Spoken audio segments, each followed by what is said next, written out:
Alright, hello guys. So today I'm going to put you in a little scenario before I start the video. So let's say it's the late 19th century, specifically the 1870s, alright? So you're sitting in your one-room school. Yes, because the 1870s schools weren't that big. You're sitting in your one-room school, right? Teachers over here. And you guys just sit. There's a lot more chairs, but for simplicity's sake, I'm gonna keep it that way. You guys are just sitting down, just just listen to it and talk about stuff. But then you get news. You got some new exciting news, alright? And in the news, they discovered in Mexico, or Mesoamerica, if they call it, these giant heads. Because I don't know how to draw it perfectly, I'll just draw it like this. So they found these heads, alright? They're massive heads too.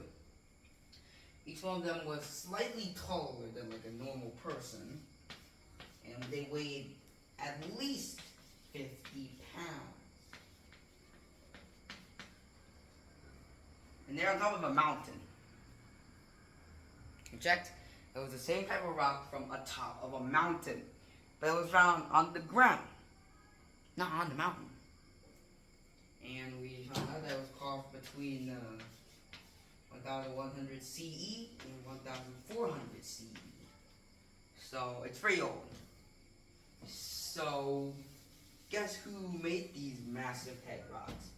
They were the Olmecs. To be precise, this is a map of this is a map of the America. Please excuse me because I am not drawing a detailed map of this for you guys. This little part right here, it's not that thick, but excuse my horrible drawing. So this part, we call it Mesoamerica. Contains a large part of Mexico and a couple of other countries. I can't name all of them, but to just be a little more specific, you can go on Wikipedia to find out. So the Olmecs were one of the oldest civilizations in Mesoamerica. Not the oldest civilization, but still close. So the Olmecs, they lived in like little tribes, and they covered themselves until they eventually became a little like a civilization. They didn't have much. They had like some decent corn crop, some animals,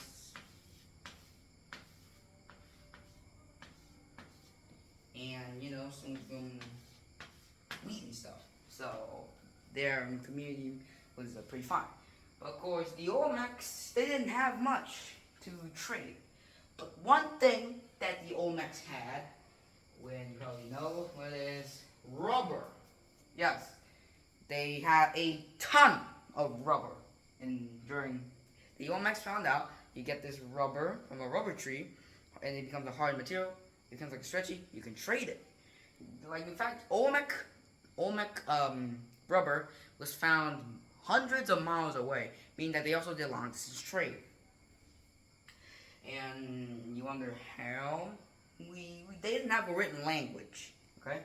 So we don't know exactly how they got these massive mountain stone rock all the way down.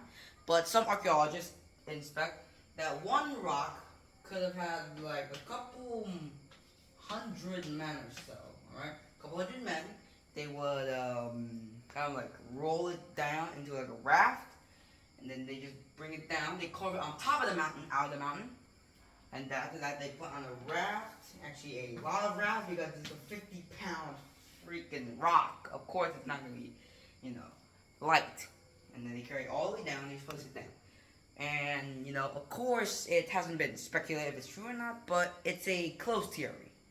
So, yeah, I hope this video taught you a little bit something about the Olmecs. And anyways, peace out.